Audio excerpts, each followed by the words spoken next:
오늘은 추수감사주일입니다. 한 해 동안 하나님이 우리의 가정과 일터와 교회를 붙들어 주신 은혜를 기억하고 감사드리는 날입니다. 그런데 우리가 성경을 보면 은혜를 받았음에도 감사하지 않는 사람들이 자주 등장합니다. 오늘 본문에 나오는 이 나병 환자들도 그랬습니다. 10명 모두가 예수님에게 동일한 은혜, 동일한 치유를 받았습니다. 하지만 예수님께로 돌아온 사람은 한 사람뿐이었습니다.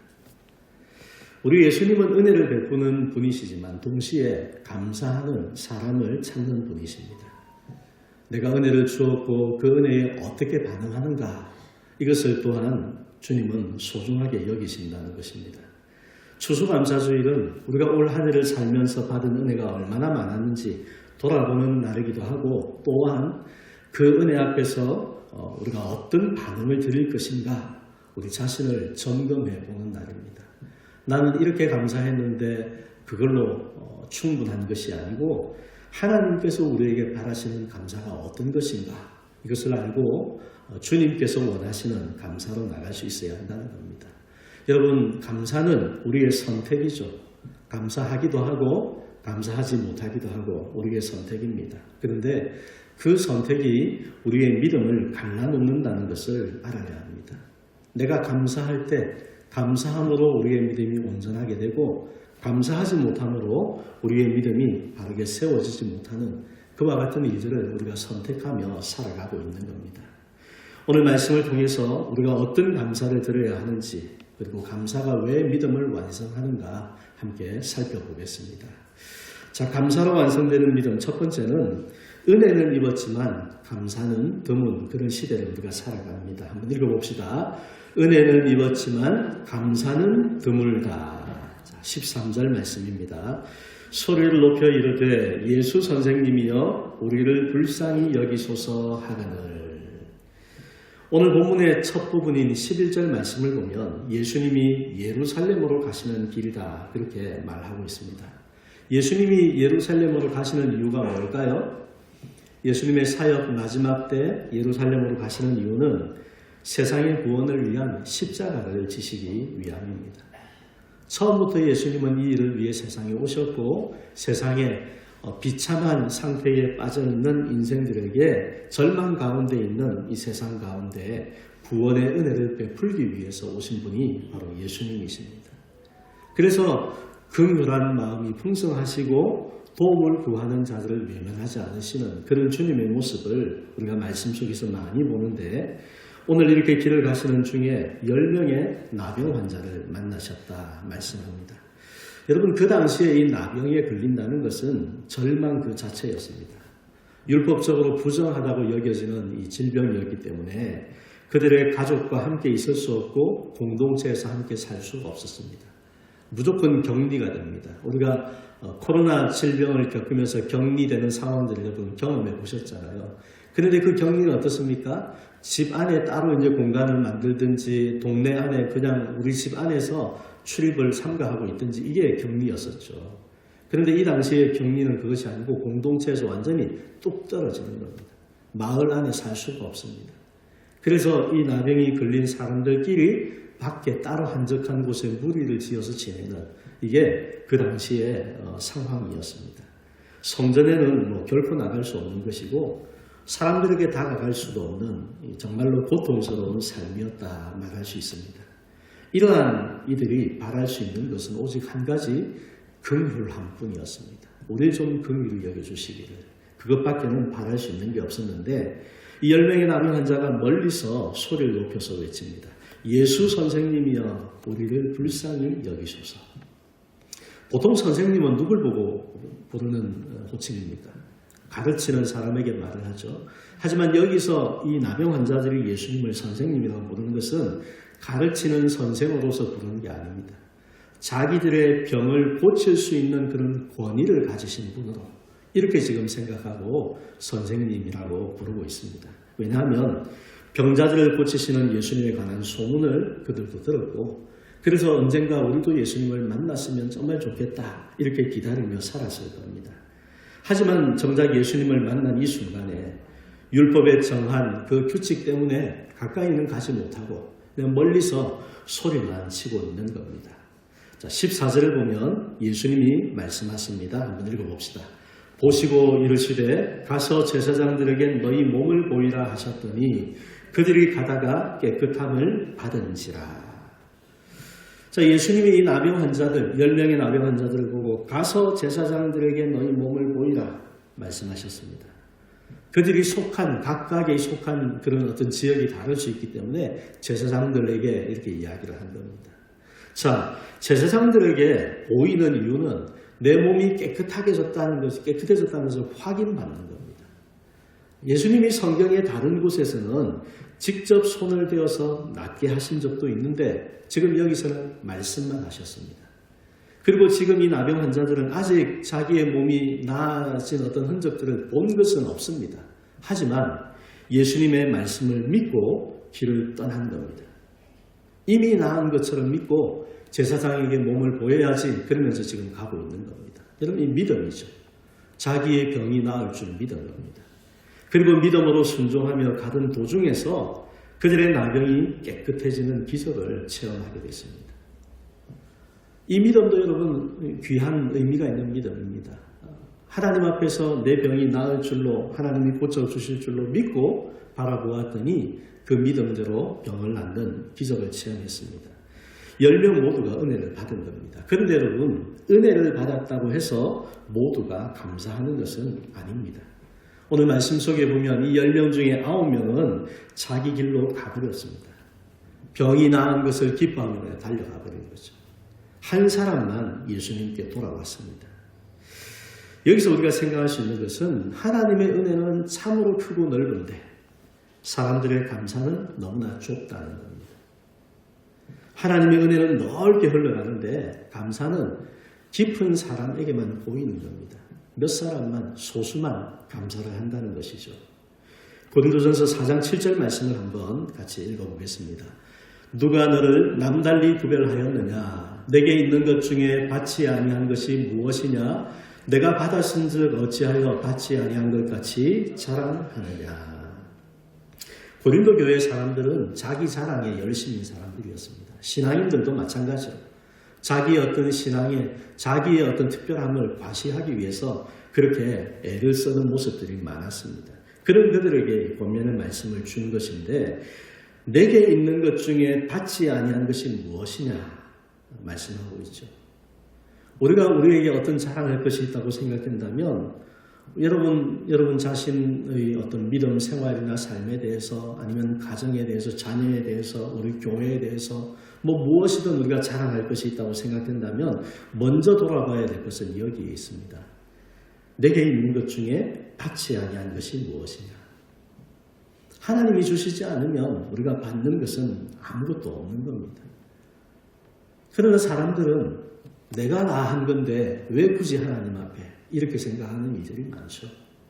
그 사람은 모르고 살아가는 겁니다. 우리가 호흡하며 살아가는 이 순간 자체도 하나님이 주신 은혜인데 그것도 모르고 살아가는 겁니다. 우리에게 호흡할 수 있는 힘을 주셨고 우리에게 가정을 주셨고 한 해 동안 살아올 수 있는 건강을 하나님이 지켜주셨고 필요할 때마다 일터를 지켜주시고 우리의 생계를 하나님이 책임져 주셨습니다. 우리 교회는 하나님이 지켜주신 거죠. 그래서 우리는 자랑할 것이 하나도 없습니다. 다 하나님의 은혜입니다.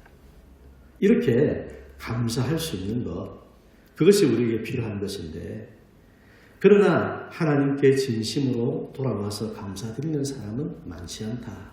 이것이 오늘 성경이 우리에게 보여주는 삶의 형편입니다.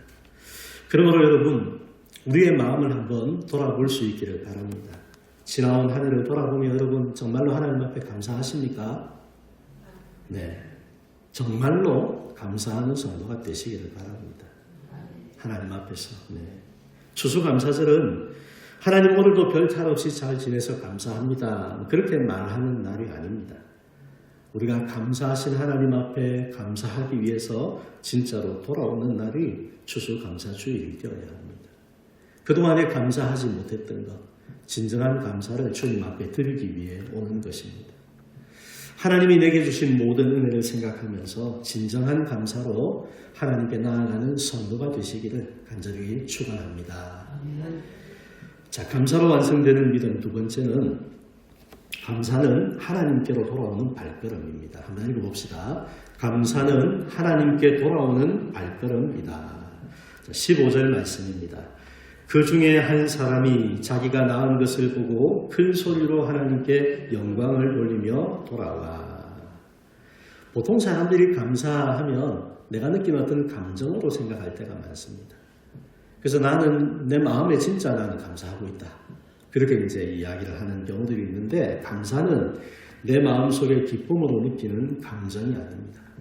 감사는 방향을 전환하는 것입니다. 우리의 발걸음을 바꾸는 것이 감사입니다. 오늘 말씀 속에 이 9명은 치유받은 결과만을 붙잡고 기뻐서 앞만 보고 달려가 버렸습니다. 그들도 분명히 나음을 받았는데 주님의 은혜에 대한 감사는 안중에도 없었습니다. 하지만 이 한 사람은 자기가 낳은 것을 깨닫자마자 은혜를 주신 주님께로 방향을 돌렸습니다. 큰 소리로 하나님께 영광을 돌리고 예수님의 발날에 엎드려서 감사했다. 그렇게 말씀하고 있습니다.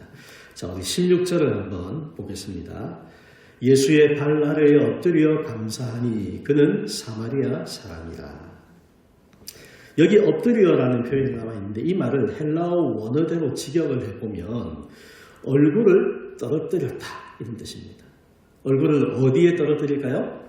땅바닥에 떨어뜨렸다는 겁니다. 여러분 감사를 표현할 때 우리가 보통 고개를 숙여서 감사하다 이렇게 이야기를 하죠. 근데 이 사람은 얼굴을 땅에 대고 그렇게 주님 앞에 엎드린 겁니다. 이 행동이 보여주는 의미가 무엇이겠습니까? 예수님에 대한 자기의 병을 이렇게 긍휼히 여겨주시고 고쳐주신 그 예수님을 향한 극도의 존경 그리고 우러러보는 마음을 지금 이렇게 표현을 하고 있는 겁니다. 여러분 이것이 감사, 고침받은 그 사람으로서 합당한 모습을 지금 보여주고 있는 겁니다. 우리 시편 116편 12절 13절을 한번 읽어보겠습니다. 내게 주신 모든 은혜를 내가 여호와께 무엇으로 보답할까? 내가 구원의 잔을 들고 여호와의 이름을 부르며. 하나님이 우리에게 주신 은혜, 모든 것이 다 은혜다 그렇게 말을 했는데 지금 이 시편 기자는 내게 주신 모든 은혜를 내가 무엇으로 보답할까 그렇게 말합니다. 여러분 우리가 하나님 앞에 보답할 수 있습니까? 내가 받은 것만큼 드릴 수 있나요? 전혀 할 수 없습니다. 그러나 시인의 마음은 무엇입니까? 내가 받은 은혜가 너무 크고 너무 감사하기 때문에 내가 뭐라도 하나님 앞에 좀 드리고 싶다. 이게 은혜를 아는 사람의 마음이라는 것이죠. 내가 드린다고 해봐야 그게 하나님 앞에 얼마나 되겠습니까? 하나님은 온 천지 만물을 창조하시고 지금도 이 모든 것을 가지신 주인이신데 우리가 얼마나 많은 것을 드린다 한들 그것이 하나님 앞에 결코 많은 것이 아니죠. 그럼에도 불구하고 내가 하나님 앞에 받은 은혜를 깨달을 때 보답하고 싶은 이것이 정상적인 반응이라는 겁니다. 그래서 그가 무엇을 합니까? 내가 구원의 잔을 들고 여호와의 이름을 부른다 했습니다. 여러분 성경에 여호와의 이름을 부른다는 표현이 나오는 것은 하나님을 예배한다 이런 뜻으로 보시면 됩니다. 아브라함이 여호와의 이름을 불렀다 이런 어떤 표현처럼 하나님을 예배한다는 겁니다. 그래서 이 시인은 하나님이 주신 은혜를 깨닫고 보답을 고민하면서 그가 선택한 것은 결국 예배로 돌아오는 모습을 보여준 겁니다. 이것이 하나님 앞에 보답하는 그의 실천적인 반응이었습니다. 성도 여러분, 감사는 단순히 감정을 느끼는 것이 아닙니다. 하나님께 진정으로 감사하는 사람은 어떻게 되겠습니까? 시편 이 말씀을 볼 때 예배가 달라지는 겁니다. 지금까지 내가 드렸던 예배, 정말로 하나님 앞에 감사를 느낄 때 그 예배가 달라진다는 겁니다. 진정으로 감사하는 사람은 내가 지금까지 말씀을 듣지 않았더라도 이 감사가 제대로 우리 안에 들어오게 되면 말씀대로 순종하며 살게 됩니다. 진정으로 감사하는 사람은 즐겁게 주님 앞에 헌신하게 되는 겁니다. 이처럼 감사는 우리의 삶의 방향이 바뀌는 행동입니다. 이렇게 변화된 삶으로 나타날 때 그것이 진정한 감사다. 여러분 이러한 감사에 대한 것을 여러분 마음에 새기시기를 바랍니다. 오늘 추수감사 예배는 우리가 받은 결실, 내가 맺은 열매를 자랑하는 날이 아닙니다. 그 결실, 내게 주신 모든 것이 하나님의 은혜라는 고백을 생각할 때 이것을 이루어 주신 분도 하나님이시다. 그래서 그 하나님 앞에 감사함으로 우리의 발걸음을 돌리는 날이 추수감사주일입니다. 하나님 이만큼 주셔서 감사합니다 이게 아니고요. 그렇게 주신 하나님 앞에 우리가 정말로 믿음으로 나아가는 그런 어떤 변화를 만들어내는 이것이 진정한 추수감사의 의미라는 것입니다. 하나님 내게 좋은 일 생기게 해주셔서 감사합니다. 그게 아니고 나의 삶의 방향을 하나님께로 돌리는 것. 이것이 오늘 우리의 마음 가운데에 우리의 삶 가운데에 나타나야 되는 모습입니다. 지난 한 해를 살면서 한번 돌아보시기 바랍니다. 바쁘다는 이유로 또는 괜찮겠지 하는 마음으로 이 정도면 할 만큼 했다 그런 생각으로 우리는 여러분 하나님께 돌아오는 것을 잊고 살아왔는지 모릅니다. 성경에서 하나님은 어떻게 말씀합니까? 언제든지 돌아오라는 말씀을 계속해서 우리에게 하고 계시는 하나님이시죠. 내가 생각하는 정도에서 우리는 충분하다고 그렇게 느낄지 몰라도 하나님은 그런 마음이 아니실 수 있습니다. 아직까지 내가 하나님께 제대로 돌아오지 않고 있다. 그렇게 하나님은 바라보실 수 있습니다. 여러분 오늘 추수감사주의를 통해서 진정한 감사의 마음으로 다시 우리 하나님 앞에 진심으로 나아가는 성도가 되실 수 있기를 간절히 축원합니다. 세 번째로 감사로 완성되는 믿음은 감사는 믿음을 온전하게 한다는 겁니다. 한번 읽어봅시다. 감사는 믿음을 온전하게 한다. 19절 말씀입니다. 그에게 이르시되 일어나 가라 내 믿음이 너를 구원하였느니라 하시더라. 예수님은 10명의 나병 환자를 고쳐주셨는데 한 사람만 돌아왔죠. 그래서 고침받은 10명 중에 9명이 돌아오지 않은 것을 보시고 17절에 이런 말씀을 합니다. 예수께서 대답하여 이르시되 10사람이 다 깨끗함을 받지 아니하였느냐 그 9은 어디 있느냐. 예수님이 보시기에는 10명의 나병 환자가 다 이렇게 와야 당연한 것인데 그렇지 못한 사실에 대해서 안타까워하시는 마음을 이렇게 말씀으로 표현하고 있는 겁니다. 주님은 감사가 없는 은혜에 대해서 슬퍼하십니다. 은혜는 주셨는데 감사는 거두지 못하셨기 때문입니다. 우리에게 은혜를 주시는 하나님이 기대하시는 것은 감사의 반응입니다. 여러분이 누군가에게 좀 이렇게 마음 써서 해줄 때 물론 꼭 그걸 받아야 되는 건 아니지만 그러나 마음에 감사라는 어떤 표현이 있으면 그것만 가지고도 기쁨이 되지 않습니까? 그러나 내가 아무리 주어도 정말 감사할 줄 모르는 사람 같으면 마음이 좀 쓰리죠. 사람의 마음이 그렇지 않습니까? 그런데 우리 하나님은 내가 받은 것 중에 하나도 하나님이 주시지 않은 것이 없을 정도로 모든 것을 다 은혜로 주신 하나님이신데 그 하나님이 우리가 감사가 없는 삶을 살 때 얼마나 마음이 아프시겠습니까? 돌아온 한 사람에게 진정한 감사를 가지고 주님 앞에 엎드리는 그 사람에게 주님께서 이렇게 선언하십니다. 일어나 가라 내 믿음이 너를 구원하였느니라. 예수님께 돌아오지 않은 9명은 병고침을 받았습니다. 그러나 여러분 그뿐입니다. 그들은 그것으로 끝입니다. 더 이상 없었습니다. 하지만 주님께 돌아온 한 사람은 구원을 받았습니다. 육신의 문제만 해결받은 것이 아니고 영혼의 구원, 하나님과의 관계의 회복이 이루어지는 가장 큰 복을 받게 된 것입니다. 여기서 우리는 중요한 사실을 발견할 수 있습니다. 감사가 어떤 것이냐? 감사는 은혜를 완성시키는 것이고 우리의 믿음을 성숙하게 만드는 통로가 되는 겁니다. 감사가 사라지면 어떻게 될까요? 우리의 믿음은 점점 메말라갑니다. 여러분 생각해 보시면 내가 감사하지 못하면서 점점 더 메말라감을 알 수 있을 겁니다. 그럴 수 없는, 그럼에도 불구하고 하나님 앞에 감사하며 사는 삶 속에는 여러분 믿음도 다시 살아납니다. 이것이 우리가 신앙생활하는 원리입니다. 우리 골로새서 2장 6절 7절 말씀을 함께 한번 읽어보겠습니다. 그러므로 너희가 그리스도 예수를 주로 받았으니 그 안에서 행하되 그 안에 뿌리를 박으며 세움을 받아 교훈을 받은 대로 믿음에 굳게 서서 감사함을 넘치게 하라. 여러분, 이 말씀과 같이 감사는 믿음의 뿌리를 깊게 만들어주고 영적으로 자라나게 하는 통로가 되는 것입니다. 감사할 때 그런 역사가 일어난다는 겁니다. 우리가 계속 하나님께 감사하며 살면 하나님이 더 깊이 믿어지게 되고 하나님과의 관계가 더욱더 친밀함을 경험하게 되고 우리의 신앙은 더 단단해지고 우리의 삶 속에 찾아오는 어떤 삶의 무게들을 견뎌내는 힘이 더 강해지는 겁니다. 감사는 믿음의 열매이고 또한 믿음의 근육과 같은 것입니다. 우리가 더 잘 믿을 수 있도록 그렇게 만들어주는 것이 감사입니다. 이 감사를 통해서 믿음을 지켜주시고 영혼을 회복시켜 주십니다.